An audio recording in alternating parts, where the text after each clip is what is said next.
오늘 함께 보실 말씀은 역대기 10장입니다. 역대하 10장입니다.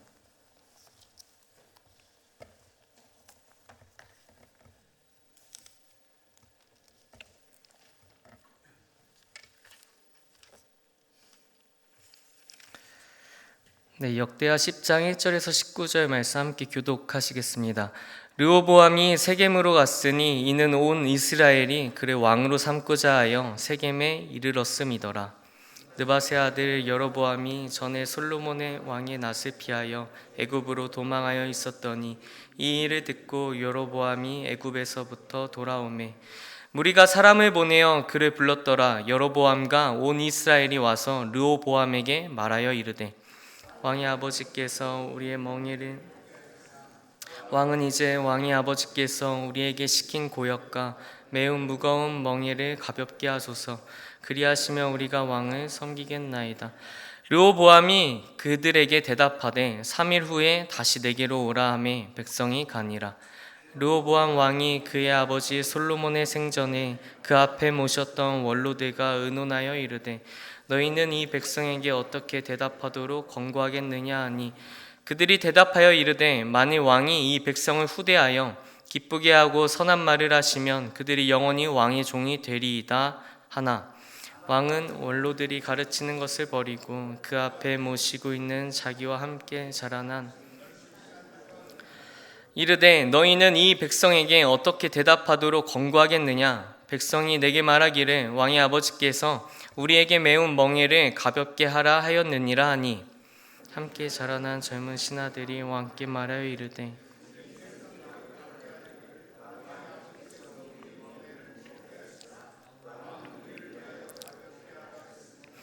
왕은 대답하시기를 내 새끼손가락이 내 아버지의 허리보다 굵으니 내 아버지가 너희에게 무거운 멍에를 매게 하였으나 이제 나는 너희의 멍에를 더욱 무겁게 할지라. 내 아버지는 가죽 채찍으로 너희를 치셨으나 나는 정갈 채찍으로 하리라 하소서 하더라.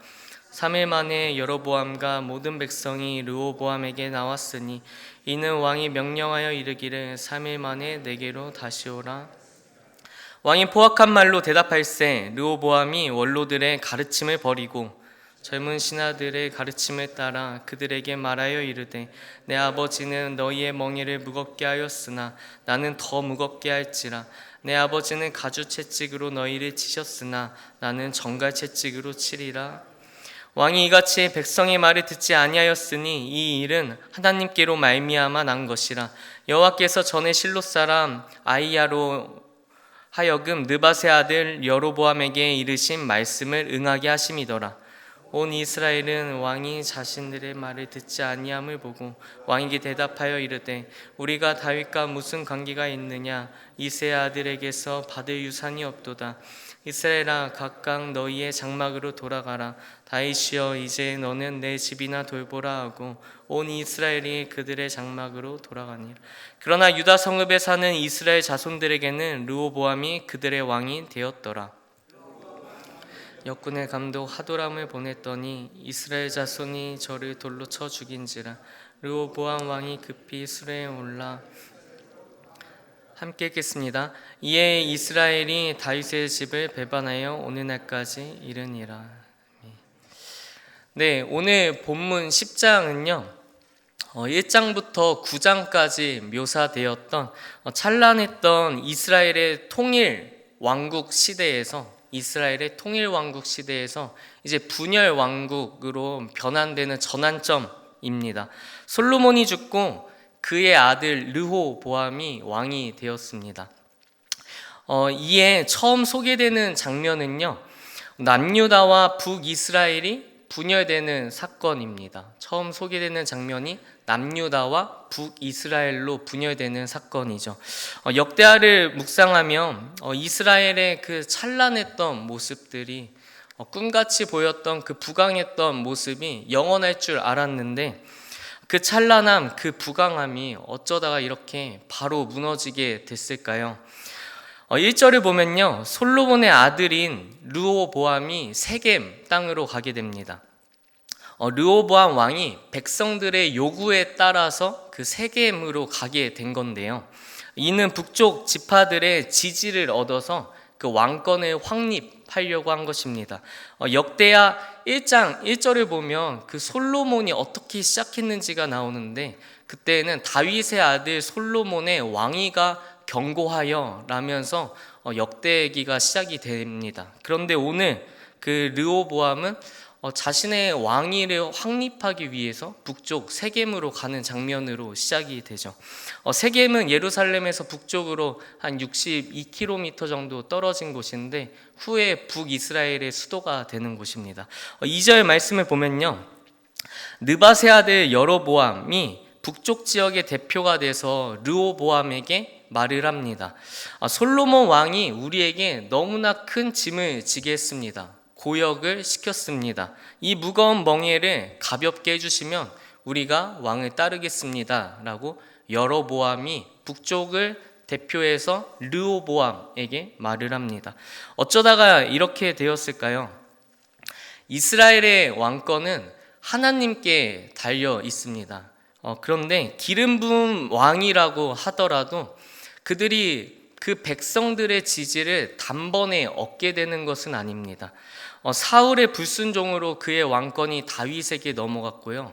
다윗도 그 12지파의 지지를 온전히 다 받기까지에는 7년 6개월이 더 걸렸습니다. 이는 계속된 하나님의 도우심이 있기에 그마저 가능했죠. 역대기에는 솔로몬 왕의 찬란했던 시절이 나와 있지만 열왕기에 나오는 솔로몬의 모습을 보면 그의 말년이 묘사가 잘 되어 있습니다.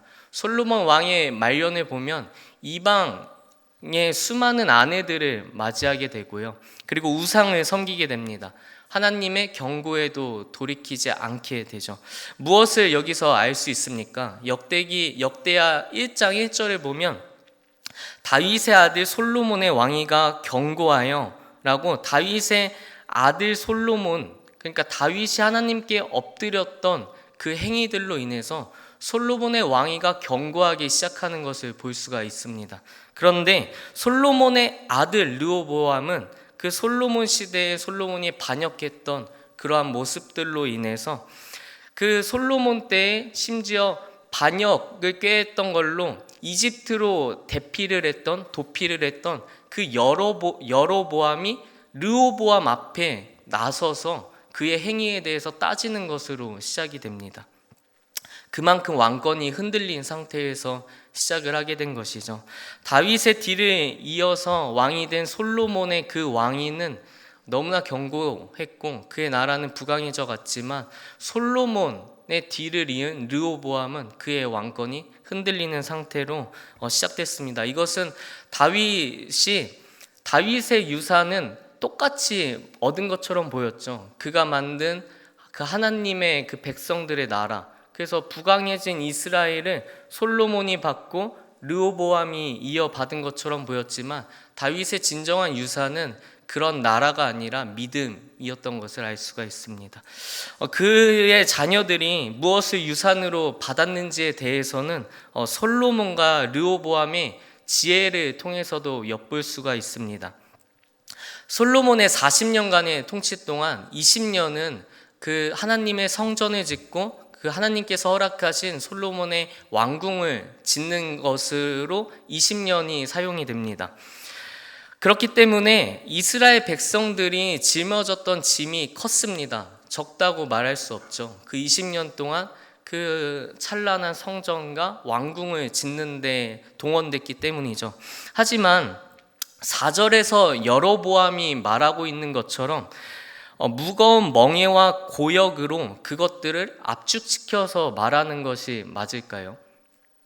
성전을 건축할 때 노예로 사용됐던 인물은 앞서서 우리가 살펴봤지만 이방인들이었습니다. 정말로 고역을 한 이들은 이방인들이었고 그 이스라엘 백성들은 관리자로 사용이 되고 머리를 쓰는 그러한 일들 가운데 사용이 많이 됐죠.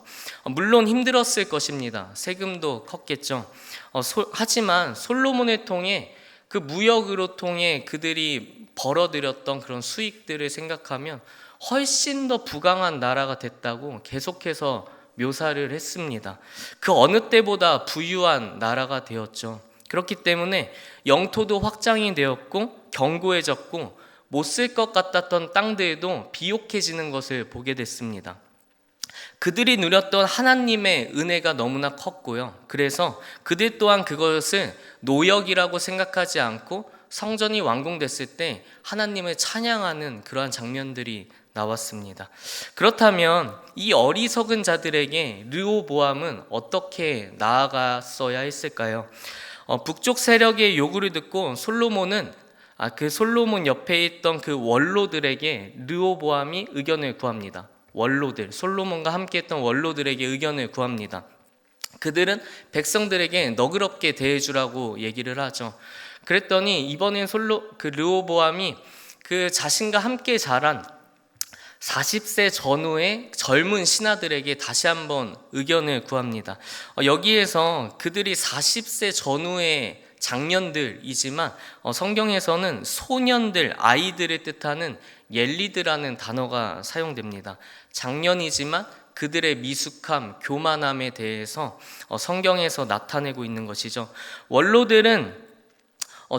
원로들이 조언을 했을 때는 그 왕을 위한 것이기도 했지만 백성들을 위한 것이기도 했습니다. 하지만 그 젊은 신하들은요, 르호보암의 새끼손가락이 솔로몬의 허리보다 굵다라는 표현과 같이 그의 권력을 과시할 것을 요구했죠. 그러면서 백성들의 고통을 무시하게 됩니다. 여기서 우리가 솔로몬의 지혜에 대해서 다시 한번 묵상하게 되는 것 같은데요. 하나님께서 맡기신 사명으로 여겼습니다. 솔로몬은 자신의 왕위를 하나님께서 맡기신 사명으로 여겼습니다. 그래서 하나님께서 그에게 네가 원하는 것을 내가 들어주겠다라고 말씀하셨을 때 솔로몬이 구했던 것은 자신이 하나님께서 맡기신 그 백성들 앞에 출입하는 것이 나에게 두렵습니다. 그래서 내가 그들 앞에 출입할 수 있는 지혜를 달라라고 얘기를 했죠.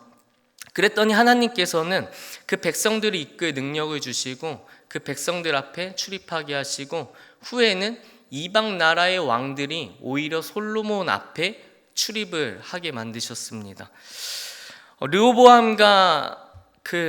르호보암이 원로들에게 그리고 교만한 젊은 신하들에게 의견을 구했을 때 결국 르호보암이 선택한 것은 하나님이 맡기신 그 사명이 기준이 되지 않았고요. 자신이 안 바뀌어도 되는 쪽을 선택하게 됐습니다. 그가 진정으로 구해야 했던 것은 자신의 그 의지를 관철시킬 수 있는 그러한 지지자들을 찾는 것이 아니라 하나님의 그 지혜 앞에 엎드려야 하는 것이었습니다. 하지만 오늘 본문에서는 이런 르호보암의 지혜 없고 교만한 모습에 대해서 크게 평가하고 있지 아니하고 오히려 15절 말씀을 보면 하나님께로 말미암은 것이라고 좀 정리가 됩니다. 솔로몬의 우상 숭배와 르호보암의 교만함에 대한 심판이지만 동시에 여로보암에게 약속하신 왕권을 허락한 일이라고 나와 있죠. 이거는 역대기에서 인간의 죄에도 불구하고 하나님께서 끊임없는 그의 주권과 계획 그리고 성취를 강조하고 있는 것입니다. 이것을 읽는 독자들의 상황은 그들의 죄로 인해 이미 무너졌던 이들이기 때문에 그 인간들의 끊임없는 나약함, 죄악 가운데서도 하나님의 주권 그리고 하나님의 성실하심은 계속해서 성취된다라는 것을 강조하고 있는 것이죠. 인간은 나약하고 우리의 모습은 항상 죄악 가운데 넘어져서 회의감에 빠지고 내가 이런 모습으로 주님 앞에 나아갈 수 있나 이러한 고민들을 하면서 살아가지만 인간의 그 나약함보다 죄악보다 하나님의 구원 계획이 더 크심을 신뢰하며 나아가는 우리가 되기를 소망합니다. 이 시간 함께 기도하겠습니다. 주님 감사합니다. 오늘도 우리가 이렇게 말씀 앞에 엎드릴 수 있게 허락하심에 감사합니다. 우리가 주님께서 주시는 그 지혜 앞에 매달리기 원합니다. 주님, 우리가 구할 수 있는 그 지혜는 주님을 신뢰하는 것입니다. 주님을 의지하는 것입니다. 나의 힘으로 할 수 있다라고 여기지 아니하고 나의 능력으로 할 수 있다라고 생각하지 아니하고 나는 못한다라고 제안하는 것이 아니라 주님께서 원하신다며, 주님께서 함께 하신다며, 주님께서 힘 주신다며 우리가 나아갈 수 있습니다. 주님께서 사랑 주신다며 우리가 사랑으로 나아갈 수 있습니다 라고 고백하는 지혜 있는 자들 되기 원하오니 주님 우리에게 그러한 은혜를 허락하여 주시옵소서. 감사합니다. 예수님의 이름으로 기도합니다.